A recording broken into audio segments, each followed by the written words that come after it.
Good evening.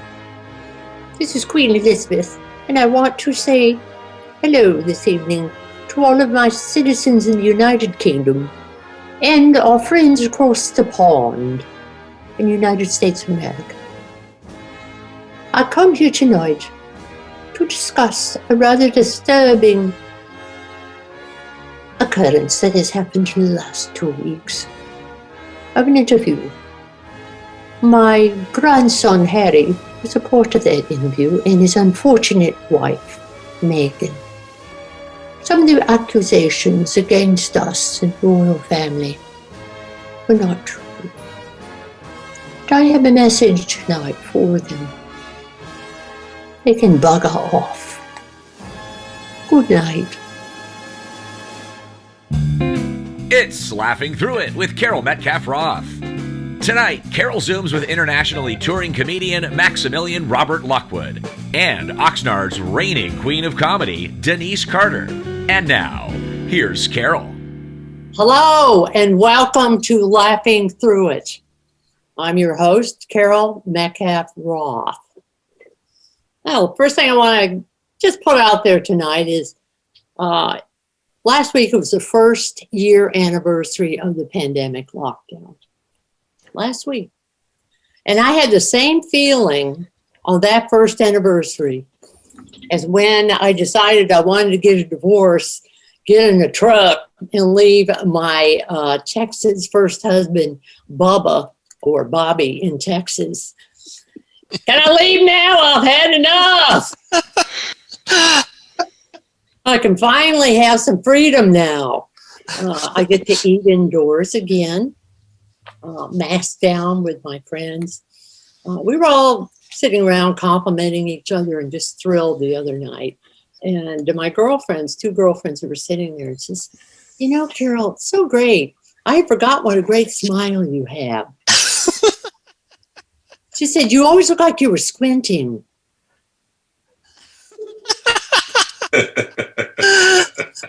Because I was smiling underneath my mask. Hello, Carol.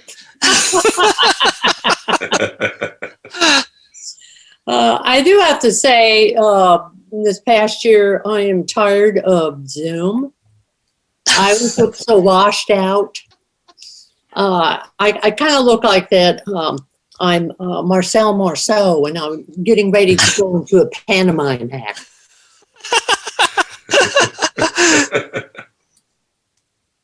Please help me. Well, I have to say that I'm so happy because, they're lifting a lot of the barriers of going out walking and going and eating and dinner. I'm no longer confused and forgetful like I have been. And also I am an actress / comic. So I'm no longer wandering around the neighborhood like Nora Desmond from the old movie Sunset Boulevard saying, "I'm still big. It's the pictures that got smaller." Close up now, Mr. DeMille. And as a therapist, I'm starting to I'm no longer sitting here and practicing being a therapist because I couldn't see my clients in my office. So I was treating myself at home, talking to myself because I had dissociative personality disorder. I decided that I would treat myself and get myself to a level that I've always wanted. So I'd be sitting in a chair talking to myself. So, Carol, have you ever noticed that you're always looking to others to really feel like you are affirmed all the time and feel like you're really a good human being? And you really don't need to do that. That shows that you lack confidence.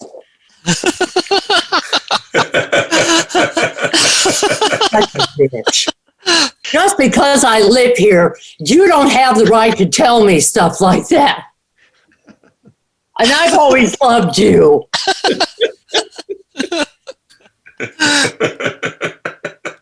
I'm sorry, that was inappropriate. I love you, Carol. We will get through this. Zoom is a strange thing when it comes to working with clients. We're all technologically challenged, but it is disconcerting when I'm working with someone who is suffering from depression that says, and I've had enough. I don't want to go on. Hello. I call 911. Are you okay? And then I have my client, Metcalf-Roth, that was very embarrassing. Please don't call the police again if I just disappear. But see, and I'm also working with graduate students at Antioch University. And they're supposed to be really smart, right? Not during the pandemic and we're all confused. This is a true story. I actually had one of my graduate students that I was going around and we're all Zooming in from the homes. And she was saying, Miss Metcalf-Roth, I hate to say this, but I can't turn it in. I left my assignment at home. Really? Well, and I'm also kind of tied up here with the only rocket scientist I could have ever found on a free dating service who I ended up marrying. And of course, he's the best husband in the whole world. But he's also trying out jokes on me all the time. I'll give you an example. And this is one that he made up, and he said, why don't scientists trust atoms? Because they make up everything. Thank you, Bernie, and that's my little set up front. Thank you very much. We're going to get started because, man, we've got some good guests tonight. But to start, I really want to also thank two wonderful people that made this all happen.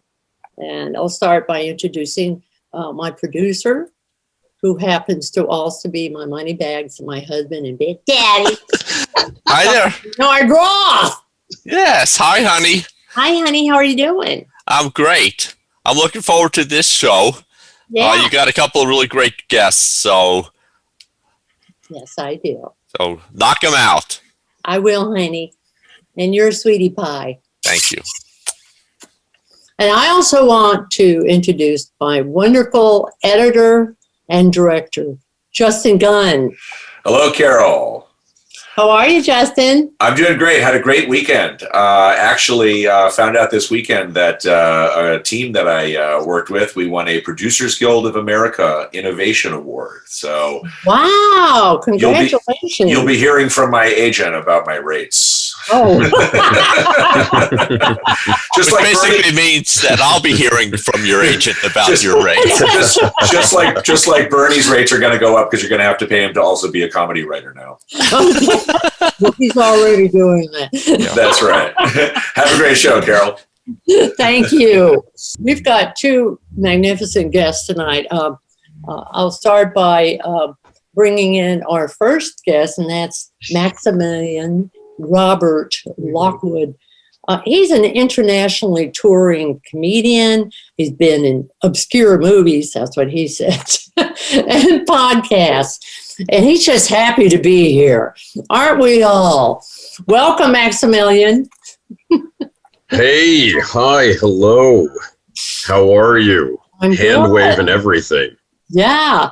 And I love where you're sitting. It looks like you're in a spaceship or something. It's so this is my cheeky little nod to Marvel fans. Everybody else, they're just like, oh, it's in a really nice library, but this is Doctor Strange's digs. So that's what I got going on.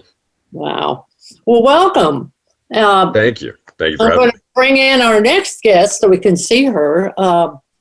Lovely, talented Denise Carter. She's the reigning queen of comedy of Oxnard, California.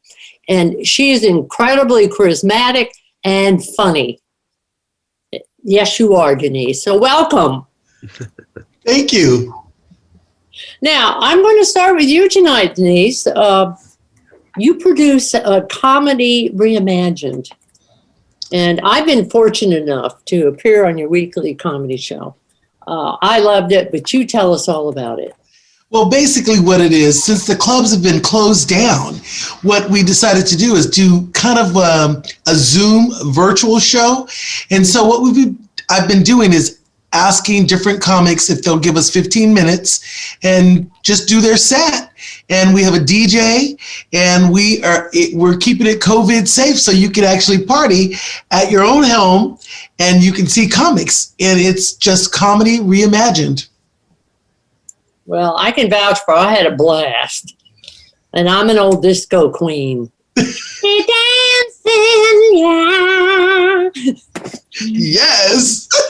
I had a blast on your show, girl. Thank you. Now, Maximilian, you look like, this is a compliment, you look like you're 21, okay? Oh, thank you so much. And you're such a wonderful. You guys look like you're like my mom, and you have like a lesbian second wife. And so I'm so glad to be here. I appreciate that. Absolutely. You guys are the best moms like a 21-year-old man like me could ask for. Yeah, that's right. Okay, now you made me laugh. All right, so I want to jump on this because I'm fascinated by your job that you have right now. So you tell us all about it. What have you been doing to get through the pandemic? So at the onset of the pandemic, I had just gotten a job, so a year ago, working for an international payments company. And then being international payments, then the pandemic hit, and they were like, "Oh, you're laid off." And so I was there for all of 6 weeks, and then I was doing the whole unemployment thing. But as of October, I've had a job working for LA County, and actually for the public health department as an analyst within the Office of Violence Prevention. So not only am I lucky enough to have, even though I don't have a clinical role, I am adjacent to it all, and I'm actually vaccinated at this point. But the work that we do helps the communities here in Los Angeles, underserved communities, and making sure that they have the resources for after school activities, and indeed these days with Zoom, whatever it takes to really engage community leaders and make sure that we're giving back. So it's been incredibly redeeming, incredibly rewarding, and really like the best thing that I could have hoped for, especially with everything going on right now. Wow. On a serious note, can I thank you for that? Because my other life, I'm a therapist. Yeah. I work with indigenous folks. I've worked with folks that who have lived on the street. And exactly. So that's awesome. I really salute you for what you're doing. I'm just oh man, there are so many people that deserve so much more credit. Indeed, I feel like I shouldn't be on here. I got two amazing women. It's your voice. I'm the problem. I'm the embodiment of what is wrong. I want to let you guys talk. No, that was me when I was young. Thank you. My granny said, "You're going straight to hell, little darling. You need to shape up, okay?" You'll get old too, and you know how you know you're getting old when you and your teeth will no longer sleep together, okay? I got schooled, so I went back to school and got my master's. So, no, on a serious note, thank you. Thank you, you're a sweetie pie. So anyway, now I'm going to ask you, Denise. Yes. You wanted to, kind of inform us about someone named Mrs. O. Yes, that will be Olivia. So Olivia is my mother. We recently lost her. I'm so sorry. I'm going to jump in, Justin, because I kind of jumped in instead. I wanted to ask Denise about her birthday. Okay. So we're just gonna pick that up. Yeah, we're just going to pick it up. Okay, so I'm going to start I apologize, guys. No worries. No You worries. don't want this to look like a professional show. I don't want anything to leave out, that you told me. No worries. No worries. Okay. Go ahead and do me a favor. Just hold both your hands up in the air, like let's have Carol just do that. Just so I can see that on the edit when I scroll through. That'll help me. And then I'm going to spotlight you. Okay, very good. There she is, hands up. Perfect. Yep. Okay, very good. You put your hands down and just go ahead and pick up that question. Okay, I'm going to go to the birthday instead. Yeah. So anyway, Denise. Yes. I hear you just celebrated a big birthday. And how have you been celebrating? Oh boy, I have been celebrating for 21 days. I mean, today is the 21st. I'm still celebrating. The kids flew out last week and we got a beach house. Right. We stayed at the beach house for about 4 days. Wow. I was intoxicated every day. I walked out to the beach. A full figure woman never goes to the beach, right? I fell down in the sand twice. I attended a virtual baby shower. Right. I got intoxicated at a virtual baby shower. I was the only one that was drinking. They asked me why, and I told them it was my birthday. I mean, I got stuck in the elevator at this beach house. The maximum limit for weight is 1,000 pounds, and I'm trying to figure out why we had to call the fire department to get me out. Unbelievable. But I'm still celebrating my birthday with my Denise wine glass. Oh, yeah. Still celebrating. Bring me a cocktail. Big Daddy. Coming right up. He's going to make it right now. Well, I'm not going to ask the age because you look fabulous. I have no problem telling you. I got my age and got my first vaccine. But anyways. Good job. Yeah. They believed me when I said that I was an AARP member too, so.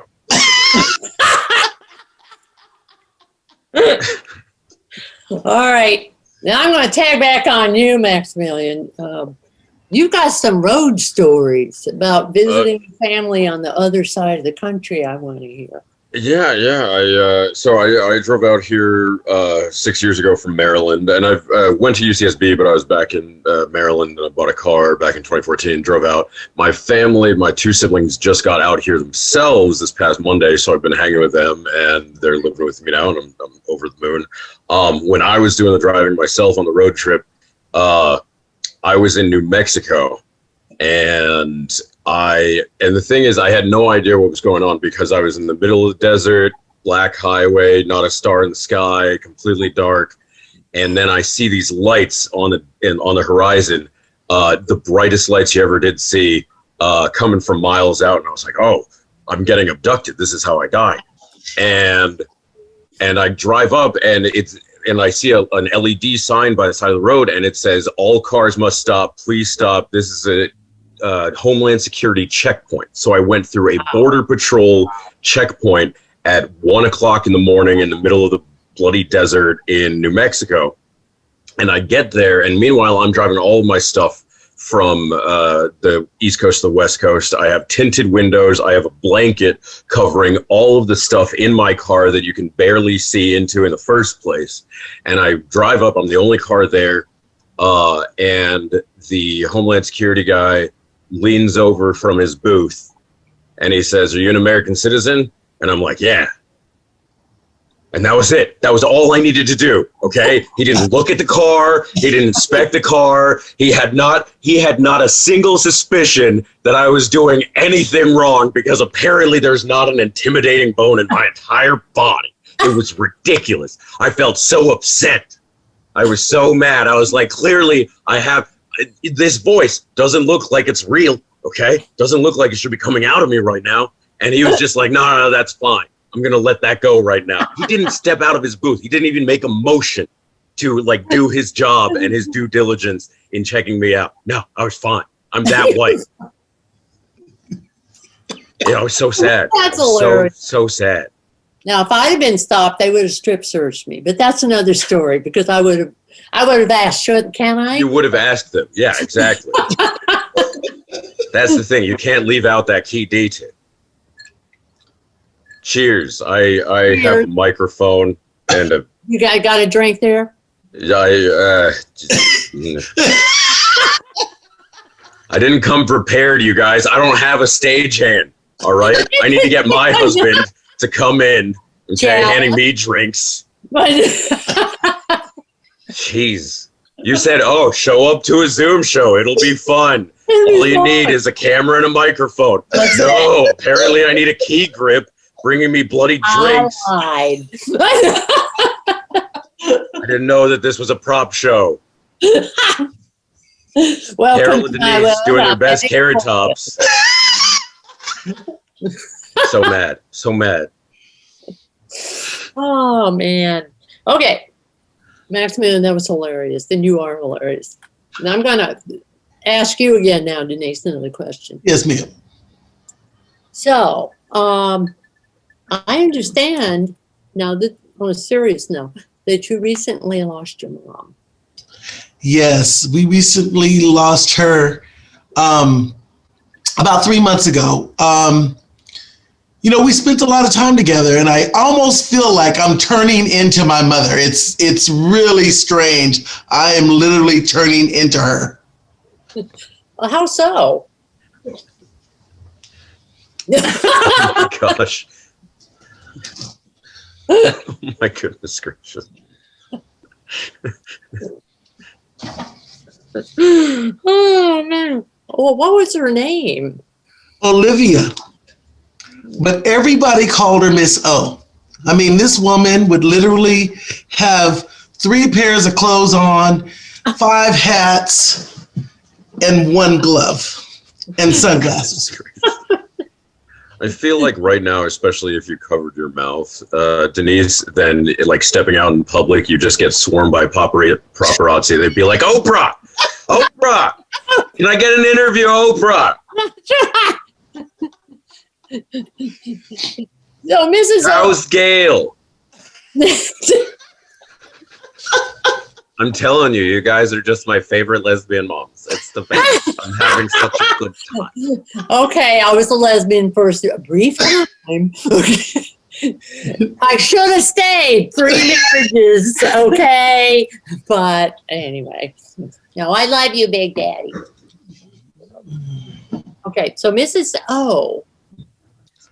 Did you call me Miho? No. No, I said Mrs. O. Because I was about to open up a can of whoop ass on you.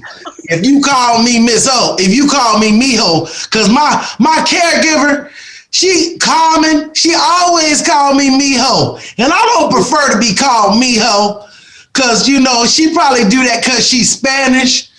But, everybody says she's Mexican. They say she's Mexican. But she's a nice lady. She can't cook worth a damn, my caregiver, and she can't clean up either. But she good at taking me for rides. I like to ride. Yeah, I like to ride with my friend's house to the store, but I don't like the way she cook and clean up. Well, how are you now? How are you? Well, I'm feeling much better, but I have to open up a can of whoop ass because, now I'm fine. I'm fine. Thank you. Well, I do have a question for you, Mrs. Yes, ma'am. Why do you wear 1 blue glove? Well, because of my arthritis. My daughter thinks I have dementia, but I have arthritis. Ain't nothing wrong with my mind. I got arthritis, and that's what helps me with my arthritis. Ain't nothing wrong with me. I'm going to have to open up a can of whoop ass on her. If it was on your other hand, it would be Arth Leftis. It's a stupid joke. That's a dumb joke. I shouldn't have gotten anything for it. And I swear, the second time you said I'm going to open a can, I would have had to open a can of whoop ass. I was expecting another Coke can to just come out. Me too. So you popped it. I actually had one, and I don't know. It's not close enough to me to get. I'll wait for that other cook ass. All right. Now, okay, so I'm gonna get careful. So, why do you wear 3 sets of clothes? Well, just in case somebody tries to attack me or rape me, by the time they get to that last outfit, they'll be tired and I have to open up another can of whoop ass. Cheers. Well, thank you, Mrs. O. It was so nice to meet you. Thank you. Just Okay, that was hilarious. That was like my granny came over and took over. I love it. We got to do something back and forth, baby.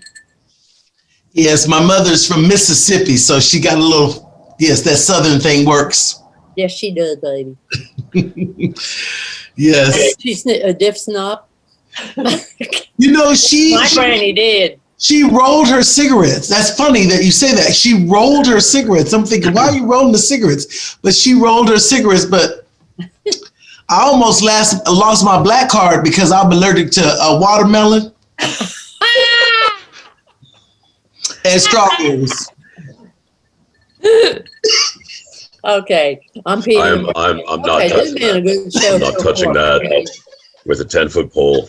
Leave that well enough alone. I'm from Maryland. It's technically the South. I have exactly zero right to say anything right now. That's how that goes. I know my place, and it ain't there. All right. Well, Denise, you know, I'm a redneck. Okay. Yes, ma'am. So you know that my granny be saying, you know what? Guy Metcalf, you're the meanest white man that ever walked. Get the hell out of my room, and little darling, you come in here and get me my preacher's on. I'm blessed, I'm blessed, I'm blessed, I'm blessed. Yes. Thank you, Jesus, amen. Woo! Hallelujah and hallelujah. See why I'm so wet? What is in that drink? Good God. I know, I just had it, okay? And I It's went good, to though, that you Black have the red Pentecostal background, church so it for 3 blends in. years. And so everybody would say, you're a precious little one. Pat me on the head all the time. Oh, no.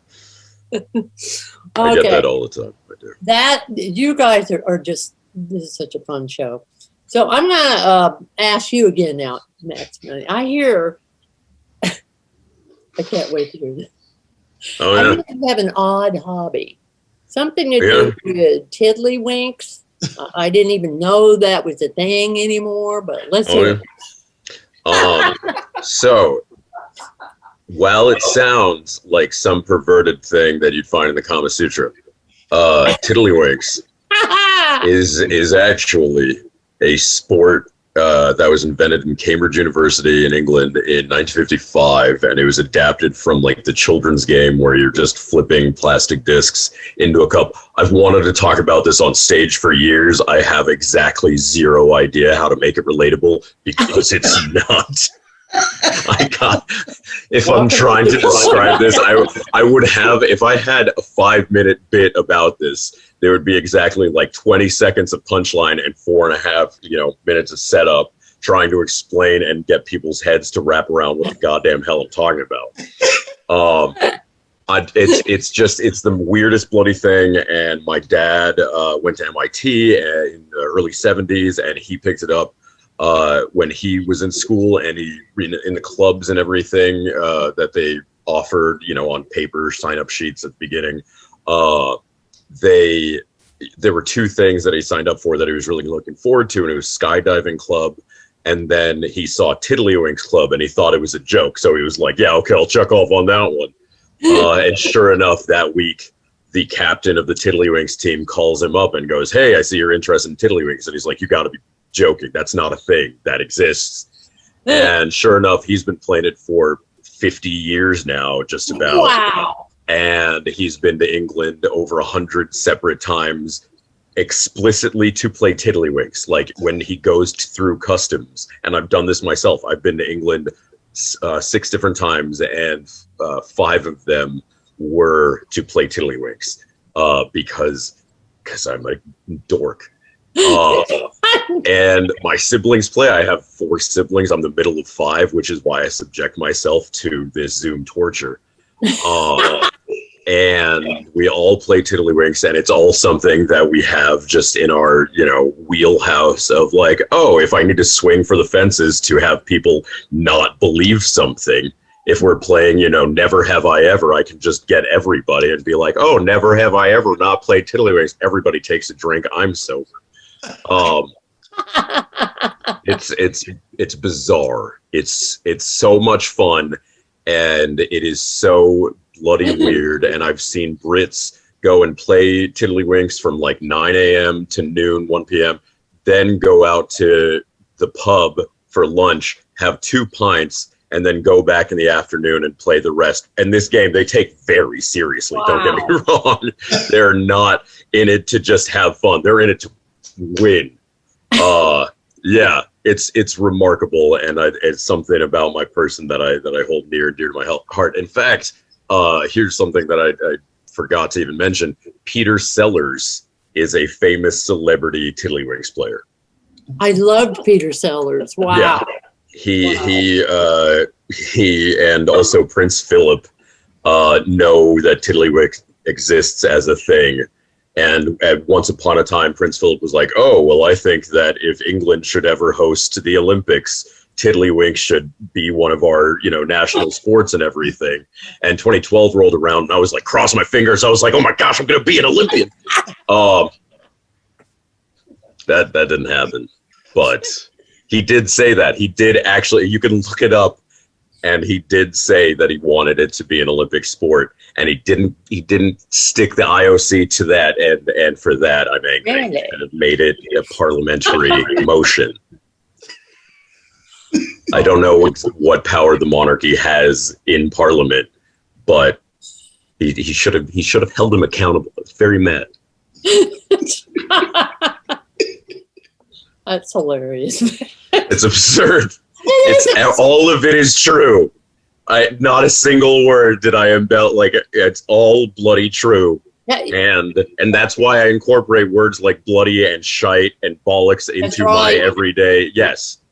As white as I am, as American as I am, I use all of those things because I've been there so many times. Exactly. Well, I love London. I've been there more than once, and I've even done comedy there. And I killed it. I thought they would know anything I was saying. They followed me and said, Jolene, we love you. You're so Georgie. I did shows up in Cambridge while I was there. And I had to adapt a couple of my jokes that were, referencing Americanisms. And I was like, oh, man, this doesn't work. I got to readjust. So, yeah, it was fun. It was good. They're a great audience. They're so much fun. Yeah. Oh, you can go after them. I went after them big time. I went. They loved it, and they said, "Darling, you're the whitest person we've ever seen. You should have glasses." Are you sure you're from the South? You look like you're from the North Pole, darling. Right, why are you so white? Why are you so white? Well, there's not that many black people up in England. They're pretty dark skinned, pretty fair skin. No, they're.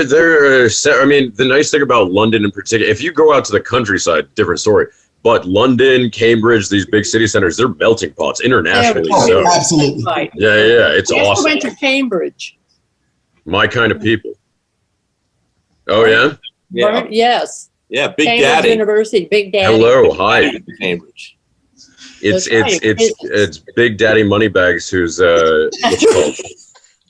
He's sponsoring the lesbian affair. It's amazing. I know how these dynamics work. I've seen them. I watch certain videos when I have incognito mode on. It's fine. Well, okay. I don't know if I'm allowed to say any of this, but I did. You guys have just been an absolute treat. And I will end it on this. One thing about the royal family is I can't wait to see them try to get out of the latest with Meghan Markle. And Oh yeah. It's good though, because this is like the first time that there's like, you know, American royalty since half Black American royalty since Prince died. No, and I could just hear that, Queen Elizabeth. See, the royal family has always been very diverse. Absolutely. Whatsoever. What is this? Is this anesthetized? The top lip never moves. I don't know. Well, she has a stiff upper lip. That's it's the upper lip, darling. Keep a stiff upper lip. That's it. But yeah, the fun thing is though, the rest of the royal family, like as soon as the kid's born from Meghan, I feel like she's the only one who's going to like legally be allowed to tell the kid anything in the way of like demands, because everybody else is like, I can't touch this. That is, right. ooh, we've had years. There were years. It's not good. Not good optics. Gonna just let Meghan handle this one, and not trying to give that kid any commands whatsoever. It's just gonna come off wrong. That's right. That's right. I think that this is going to be a door open. They've got the crown. Then we're just going to have a British comedy show. I'll have you all come in and do different parts. Are you on board? Absolutely. And I want to have you as Harry. Okay? He'd be a good Harry. I get a red wig for you. All right. Oh, I was gonna say I was gonna be probably a really good Philip. Just take everything back. That's right. Exactly. Like I'm the crypt keeper. That was good. That's right. You really looked like him when you did that. Now, Tim, already it. I'll be the queen. I have the gray wig. Brilliant. I'm going to do a sketch for this show. So anyway, you guys have been absolutely phenomenal. What a fun show. And Thank you so much. We covered a lot. I got to play with you. Yes, we've come through a long and difficult time, but I think you both agree with me. You got to reframe the ironic. And laughter is healing. All right. So I want to thank you, Maximilian, for being on the show tonight. I want to thank you, Denise Carter, for being on the show tonight. You were just absolutely wonderful. Thanks. Okay. Thanks so much for and I'm sure I'll see you on the comedy circuit again. So stay safe and good night, everybody. And thank you for tuning in, laughing through. Take care. Thank you.